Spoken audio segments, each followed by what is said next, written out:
Nah inilah akal Islam, penting sekali menuntut ilmu akhi, ya, supaya kita tidak termasuk orang-orang yang serampangan dalam memvonis.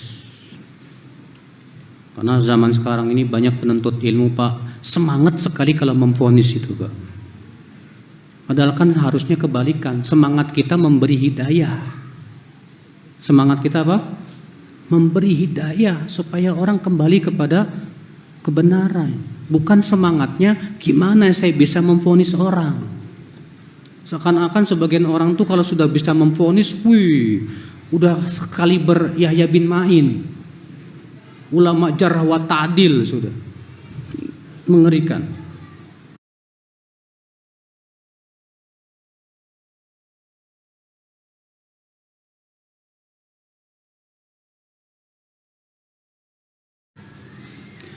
Ana sedang mengamalkan manhaj salaf seperti tidak isbal jenggotan, tidak ikut tahlilan, tidak kunut subuh, ikut kajian salaf dan lain, tapi ana dicela dan dimusuhi sehingga ana merasa terasing. Akhi, pertama betul memang tidak isbal jenggotan itu semuanya adalah merupakan perintah Nabi. Tapi bukan berarti kalau mereka yang cukur jenggot, celananya isbal, itu kita keluarkan dari manhaj salaf. Salah besar Pak, mengukur manhaj salaf seseorang salafi atau tidaknya hanya sebatas dari jenggot dan cingkrang.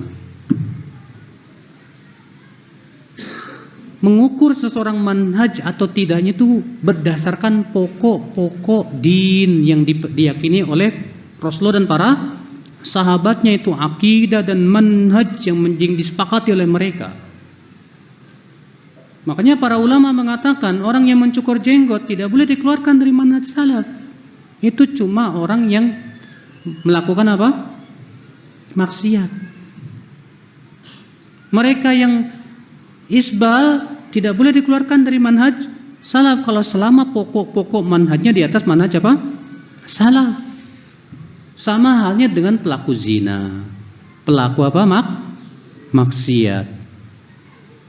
Yang menjadi parameter manhaj salaf itu adalah pokok-pokoknya. Kalau dia pokok-pokok sunnah itu dilanggar, contoh dia punya keyakinan khawarij, baru dikeluarkan dari manhaj salaf. Atau dia punya keyakinan murji'ah, dikeluarkan dari manhaj salaf. Itu pun juga sudah setelah ditegakkan padanya apa?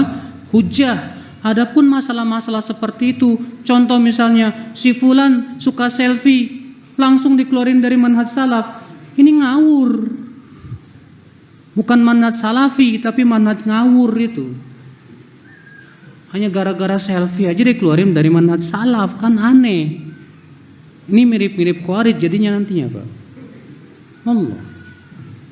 Kenapa? Karena masalahnya saking gak fahamnya tentang hakikat kapan disebut ahlus sunnah atau di atas manhaj salaf, kapan dikeluarkan dari manhaj salaf. Itu semua ada kaidah-kaidahnya ya akhi. Gak seenaknya. Banyak teman-teman ngelihat yang cukur jenggot kayak ngelihat setan Pak. Ini bukan salafi nih katanya. Tak dulu. Iya. Anda harus tahu parameter kapan seseorang disebut manhaj salaf, kapan tidak disebut apa? Manhaj salaf. Jangan serampangan. Iya. Contoh tidak kunut subuh. Antum menganggap orang yang kunut subuh bukan salafi? Salah besar. Berarti menurut antum Imam Syafi'i enggak salafi dong. Sementara Imam Syafi'i mengatakan kunut subuh hukumnya apa? Sunnah. Ini ikhtilaf para ulama. Apakah kunut subuh sunnah atau tidak? Jumhur ulama, ini bertempat Imam Malik, Imam Ahmad, Imam Abu Hanifah mengatakan tidak disyariatkan. Imam Syafi'i mengatakan sunnah. Kenapa mereka berbeda pendapat? Gara-gara perawi hadis. Ada hadis menyebutkan Rasulullah senantiasa kunut subuh sampai meninggal dunia. Imam yang tiga mengatakan hadis ini lemah karena dalam perawinya ada Abu Ja'far Ar-Razi, Isa bin Mahan. Nah, Isa bin Mahan ini diperselisihkan oleh para ulama apakah dia thiqah, diterima hadisnya atau tidak. Banyak yang mengatakan, sebagian ulama mengatakan dia bisa diterima hadisnya, seperti Al-Fallas, seperti Yahya bin Ma'in dalam sebuah riwayat. termasuk Imam Syafi'i mensahihkan hadisnya. Atas dasar itu Imam Syafi'i mengatakan kunut subuh apa? Sunnah. Sementara imam yang 3 mengatakan Isa bin Mahan doif, tapi doifnya ringan karena dia buruk hafalannya, bukan doif yang berat. Sehingga imam yang 3 ini terjadi perselisihan di antara mereka.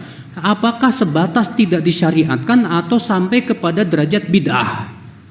Imam Abu Hanifah mengatakan apa? Bid'ah. Imam Ahmad dan Imam Malik serta para ahli hadis belum sampai kepada bid'ah. Sehingga terjadi ikhtilaf di antara mereka. Kalau kita sholat di belakang Imam Syafi'i, ikut kunut apa enggak? Kebanyakan mereka mengatakan tetap ikut kunut. Dan itu yang dirajikan oleh banyak para ulama besar di zaman ini. Syekh bin Baz, Syekh Utsaimin, Syekh Fauzan, termasuk Syekh Albani rahimahullah. Mereka mengatakan tetap ikut kunut bersama mereka. Akhwan Islam azani Allah. Jadi pahami betul antum, ya pahami mana yang ini bisa disebut manhaj salaf dengan yang sifatnya ijtihadiyah. Jangan sampai gara-gara masalah ijtihadiyah antum keluarkan dari manhaj salaf. Salah besar antum. Benar, sebab perpecahan tuh Pak menganggap masalah ijtihadi sebagai masalah apa? Pokok yang tidak boleh disalahi.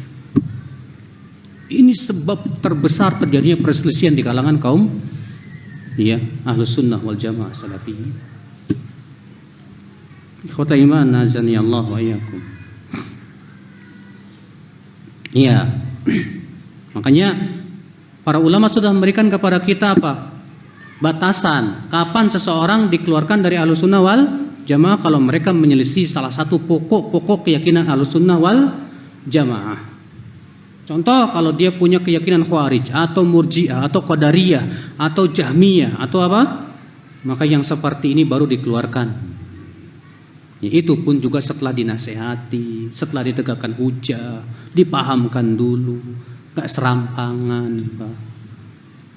Nah inilah akal Islam, penting sekali menuntut ilmu akhi, ya, supaya kita tidak termasuk orang-orang yang serampangan dalam memvonis. Karena zaman sekarang ini banyak penuntut ilmu Pak, semangat sekali kalau memvonis itu Pak. Padahal kan harusnya kebalikan, semangat kita memberi hidayah. Semangat kita apa? Memberi hidayah supaya orang kembali kepada kebenaran. Bukan semangatnya gimana saya bisa memvonis orang. Seakan-akan sebagian orang tuh kalau sudah bisa memvonis, wih, udah sekaliber Yahya bin Ma'in. Ulama jarh wa ta'dil sudah. Mengerikan.